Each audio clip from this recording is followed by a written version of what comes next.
Hi gang, it's Hexy. Let's do some catching up here for Glory and Empire. First Victories, Wellington versus Napoleon. So I'm through two turns of my little makeshift scenario using their play example. I had the French as the attacker and the Brits defending out here on the edge of Vimiero. Um, and I'm using the soldiers game, which would be the basic. Okay, so there's two games that come into mind that I compare this to. And I don't know La Bataille because I never played it. Eventually, I'm sure I'll get around to playing it. But two Civil War games I can think of. One, I have played the basic and intermediate games. And the second one, I played only the basic game. And the reason why I say compare is because we're going to take great campaigns in the American Civil War. And it's a ton of game just to play the basic rules. Well, the basic version of this game would be called the Soldiers game. And there's my comparative. There's a ton of game just in this Soldiers game, and it's relatively easy to pick up this system and play the Soldiers game. It got a couple of interesting rules in it that add a little depth, but so did GCACW. So I've played two turns of this, and again, this is me grabbing the rules as I'm learning to play this thing. But this game, this system's going to be huge. I honestly believe that this is going to be good. So as I was sort of making mental notes to myself about what I wanted to discuss in this, I wrote some things down, and I thought to myself, well, what is the predominant focus in this system? And I wrote my little note down, and then I happened to sit out on the couch this morning doing some laundry before I come in here, and I was watching all of Terry's Lock and Load Publishing basic boot camp videos, basic training videos. And it's morale. The morale system it's the definitive focus for this game. I mean, it is it. So, you play a lot of games where you take strength losses and stuff like this. Well, this is not a strength loss game. This is a step loss game. But to get to step losses, you got to have some really, really super results with dice rolls and with the amount of firepower you pour into something. Most of this comes from units becoming disordered, units becoming shaken, units becoming broken, and units becoming routed.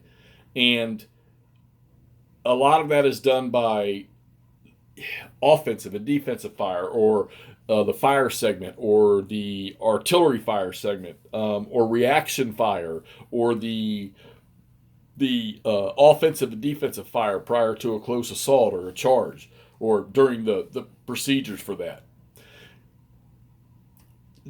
The soldiers game here, it has just enough depth to make this game very reflective of what it was probably like on the battlefield during the Napoleonic Wars, okay? Other than the units can sort of move individually. There's no big long line that you have to keep together, which that gets portrayed in the other two systems. I believe in the brigade game it gets portrayed with a lot more detail. So, but I really think that you could pick this up. Now, I don't know a lot about the system, if there were other games that were designed around this or not. I'm assuming this is the first one. And the basic game alone, I think, is going to provide enough depth. And as Terry said, especially for a new player getting into the Napoleonics tactical, this would be a good place to start. So I will tell you this. I think what I'm going to do now is that I think I have the basic soldiers game down. I'm probably going to peel this off and maybe drop Rolizia on here, or Vimiero. I need to look at it to make sure. But I want to play an actual game in this. So a couple of the rules that I think you need to master with this is you don't have to master the morale, because the charts and stuff the charts for this game cover every little aspect of it that you need. All right, you can literally just about play this thing off just looking at the charts that are provided. And the charts that are provided this is nice stuff, okay? Terry really went out of his way on this to design. So like I said, I don't have La Bataille experience with him. He worked on that. But eventually I'll get to that. I have one La Bataille game, but I think it's like a first generation game. So I don't really have anything yet to bounce that off of. and it's tactical, so it's not gonna compare to the Napoleonic library of games. So, but the last thing that I would have played to this would have been, I don't even know how many years ago, but it would have been Wellington's Victory. So, and from what I remember from Wellington's Victory, this is nothing like that. I don't even think this is close. Command at the soldiers level game, not too stringent. It's just number of hexes from the leader using his command range. Whether unit can receive an order or not. Okay. Then he gets marked. If he can, he's just going to get marked out of command. Then he's going to have some reductions that are applied, like maybe movement or something like that. And as I'm saying, one of the things I think you need to master is probably the skirmishers, the use of skirmishers. You have just your regular skirmishers, which are SET, they call them. Don't ask me to pronounce those French words. And then you have units that go into a full skirmish mode, where the whole battalion or company or whatever is in full skirmish, and that's called SED. And we have some of those, like right here. I think this is one. Yeah, this unit is an SED, so he can go into full skirmish mode. And those skirmishers are like your early warning system. They also provide, when you're using regular skirmishers, they provide like sort of a screen in front of your main body. All right. And then the SDDs are when you take the whole unit, and the whole unit is in a skirmish mode. Now, SED, when they get assaulted, they're going to run away. All right. The units that have skirmishers deployed, if they get into the close assault segment, the skirmishers are going to sort of fall back behind. You're going to remove the skirmish counter, these SK counters. You're going to remove those, and they will know that after the fire, and they will no longer be a part of what's happening in the close assault or the charge. Cavalry charges, very simple. The units they're charging into, depending on their state, they can attempt to change into a square formation. And units can change formation at any time during their movement, okay? And then in certain reactions, i.e. the cavalry charge, okay? So one of the coolest features I'm finding about this is the counters. And let's take this broken marker here.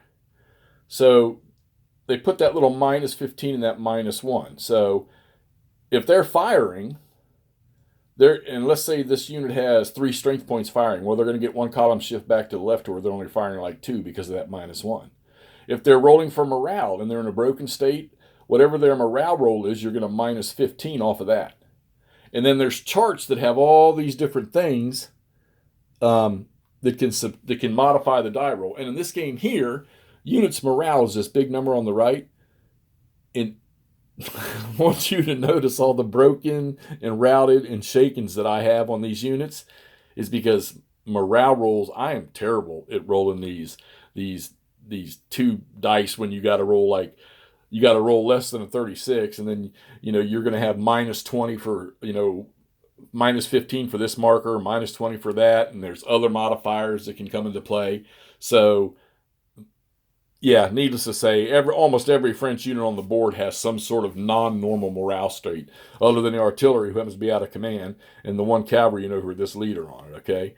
So morale is the key player in this game. And also, there are certain times where if you take a morale hit, you don't just take 1 morale step, you take 2. So, like these guys here, they were only shaken, and then you go from shaken to broken, and then broken to routed. Well, under certain circumstances, if you suffer a morale hit, they're gonna jump 2. So he routed. These guys were disordered, and they took one of those morale hits that cost them to go 2. So they broke. So when you broke when you break or you rout, you're gonna run away 3 hexes pretty much.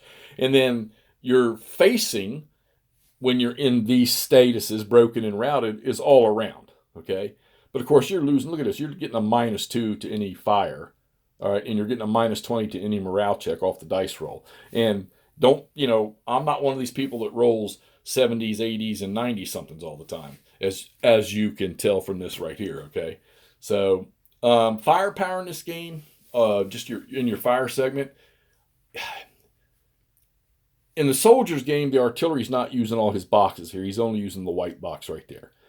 The other ones are for canister. You have canister, shot, and some other stuff here, but you don't use those in soldiers game. You just use the white box. So the close range fire is not as dramatic. or is not as, it doesn't inflict as heavy, but a strength point of 1 firing what they call a canister, you're going to get a +3 column shift right off the bat. And then the terrain is going to reduce that. And the chart is the chart can't be any simpler.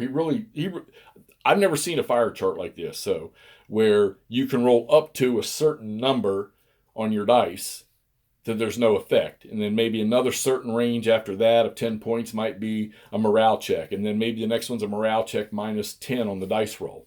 So morale is definitely the basis of this game. All right. I'm enjoying this. And it's, of course, learning any new tactical system, it's a little slow and painful until you grab it. But this one here didn't beat me up too bad. I read through all the rules. I highlighted what I thought was important. Terry's already sent me a couple of messages. He was a little confused about all my morale state markers on the French, but like I say, it's just me rolling terrible. The Brits had a few too in there, but they were able to recover. And at the start of each player's phase, recovery is one of the things you do. And like routed can turn to broken, broken can turn to shaken, shaken can turn to disorder or disrupted, whatever it's called, and then disrupted can turn back to normal morale. Units are either 2-step or 1-step. So if a unit takes a loss, you flip him over. Like this here unit would be a 2-step unit. You just flip him over to his backside. If he's only 1-step unit, well, if he takes a loss, then the unit's eliminated. Artillery has its limbered side and it's unlimbered. It's on unlimbered now, so it's ready to fire. On the backside, it's limbered. Some of your SED skirmish units that are only 1-step, their backside is their SED marker, so you don't actually have to go over here and get one and put it on the counter, okay? There's a lot of informational counters, but I think a lot of the stuff is going to apply to the intermediate and advanced games, which I've not gotten down that road yet. I'm going to stay with the soldiers game because I actually want to play one of the battles. More than likely, I'm going to look at Vimiero, but I think Rolicia will probably be the one that I'll play. And this is, I haven't read anything on Napoleon in ages, so this is going to bring me back into the fold about reading some of these. I've watched some documentaries on YouTube about Rolicia and about Vimiero and stuff like that. In Wellington's masterful operations in the peninsula. Of course, Napoleon wasn't exactly out there himself. Juno was out there. So, all right. So here you go. Glory and Empire, first victories. I'm going to tear this one down. I'm actually going to set up a battle using the soldiers game, and we're going to get after that. And I think this is going to be really, really fun because now I'm going to get to put the command role stuff to good measure because I only had 3 leaders, 3 formations on here. So, I just went ahead and gave attack and reserve as needed. I didn't roll to see how many orders were issued. So don't freak out about the order system in this game when you're playing a mass battle because you might get, if you're lucky, maybe you get to drop 3 orders. Now the order system in this game is if say there's a whole division up here and there's 2 leaders and then the division leader or I don't know, I'm not sure. How you go Army Corps, division, brigade, so forth. Let's say you've got 3 brigades up here with 3 leaders, and then you have a division leader behind him. Well, you get 1 order. You can issue the 1 order to the division leader, and then all his brigades will follow under the same order. Because you're only going to get 1 order, 2 orders, 3 orders, maybe a turn. You might get 0, which means you're not going to do anything, okay? So the order system is another one here you have to work yourself through. But it'll keep you from having these long, drawn-out, extended game turns. You're still going to have some because of the way you maneuver and fight. So, but so I'm going to get this thing off here. Let's get on to an actual battle and see how we progress with that. All right, check this thing out if you get a chance. Go do. There's some videos up there. Go watch Terry's videos so you can get an idea of how the game functions. Kev from Big Board, he's had a couple of playthrough videos up there. I think Eric from Eric's Tabletop, he's got a couple of videos. I don't know if it's play videos or just talking about the game system. But hey, I'm getting ready to play. So I'll get you some more coverage on this here shortly. All right, we'll talk to y'all soon.